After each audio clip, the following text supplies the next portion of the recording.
এই একটা পাপ যদি কেউ না করে ইনশাল্লাহ সে জান্নাতে যাবে, যতই পাপ করুক না কেন।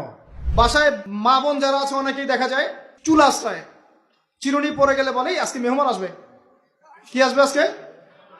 মেহমান আসবে আজকে বললেই শিরক। বাসা থেকে বের হচ্ছেন, আপনার পাঞ্জাবিটা একটু আটকে গেছে, আপনার স্ত্রী বলছে একটু বসে যান, অমঙ্গল হতে পারে, বসেন, বাস মুশরিক, শিরক হয়ে গেল। মুসলিম সমাজে রন্ধ্রে রন্ধ্রে শিরক। এখন রাস্তাঘাটে উঠতে বসতে পেপার পত্রিকা খুললেই শিরক। পেপার খুলবেন রাশিফল, সিংহ রাশি কন্যা রাশি, দিনটা কেমন যাবে বিশ্বাস করলেই মুশরিক হয়ে যাবে। রাস্তার পাশে টিয়া পাখি দিয়ে ভাগ্য পরীক্ষা করছে, হাতটা দেখে দেন তো ভাই কি আছে, বললেই শিরক হয়ে যাবে। আংটি বিক্রি করছে, আংটি পরলে রোগ ভালো হবে, হাতে দিল রোগ ভালো হবে এই উদ্দেশ্যে, মুশরিক। হাতে দিয়েছে রোগ ভালো হবে, আমার ডায়াবেটিস ভালো হয়ে যাবে, বিসমিল্লাহ, ব্যাস মুশরিক, নাউজুবিল্লাহ। এই আকীদা নিয়ে পড়লেই মুশরিক। মুসলিম সমাজে অহরহ শিরক আছে। আর আবু জেহেলের যুগে কি ছিল ভাই? আবু জেহেলের যুগে অনেকদিন বলেছি মেজর 5টা সমস্যা ছিল। কয়টা? মেজর 5টা, মাইনর সমস্যা অনেক, মেজর 5টা। এক, আবু জেহেলের যুগের বেশিরভাগ মানুষ শিরক করতো। কি করতো ভাই? লাত, উজ্জা, হবল, মানাত এইসব মূর্তি পূজা করতো। এখন হয়তো মুসলিম সমাজে এটা নাই ঠিকই, কিন্তু মুসলিমরা এখন কবর মাজার পূজায় শুরু করেছে, করে নাই? মুসলিমরাও এখন নেক্সট সুরতে ধোকা খাচ্ছে। শিরক তো আমাদের সমাজে চলছে। শিরক কি হয় কেন আমি লেকচার দিয়েছি, দেখবেন মুসলিম সমাজে কত শিরক চলছে। আবু জেহেলের যুগে শিরক ছিল, এগুলো বলতে থাকলে এটা নিয়ে আলোচনা করতে হবে। আলোচনার টপিক আমার আজকে অন্যরকম।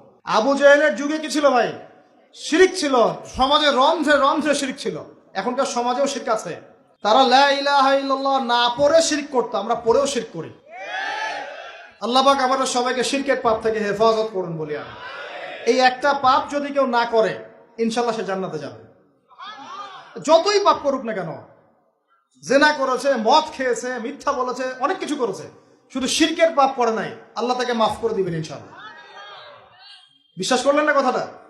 নবীজি বলেছেন এই উম্মতের যে কোনো ব্যক্তি যতই পাপ করুক না কেন আল্লাহ পাক সমস্ত পাপ মাফ করতে পারেন, কিন্তু শিরকের গুনাহ আল্লাহ পাক মাফ করবেন। তওবা করে যদি মারা না যায় মাফ করবেন না। একটা এক্সাম্পল দিয়ে বোঝাচ্ছি, তাহলে ক্লিয়ার হয়ে যাবে। মনে করেন কেউ একজন জেনা করেছে, তওবা করার সুযোগ হয় নাই, মারা গেছে, নাউজুবিল্লাহ। এখন আল্লাহ পাক কিয়ামতের মাঠে এই জেনার পাপটা মাফ করে দিতে পারেন, যদিও সে তওবা করে নাই।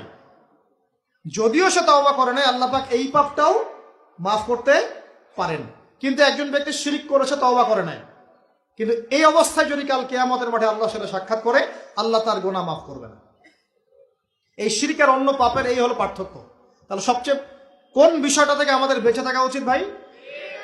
শিরক কিও কেন, একটা বই পাওয়া যায়, কিনে নেবেন। কিতাবুত তাওহীদ একটা বই আছে, পড়ে নেবেন। কোরআন সুন্নাহর আলোকে বিশুদ্ধ আকীদা, এরকম অনেক বই পাওয়া যায়। আর আকীদা সংক্রান্ত একটা অনবদ্য বই হলো আল আকীদা আত তাহাওয়িয়া। এই 4-5টা বই পড়লে আপনার শিরকের কনসেপ্ট ক্লিয়ার হয়ে যাবে ইনশাআল্লাহ। আল্লাহ পাক আমাদেরকে পড়াশোনা করার তৌফিক দান।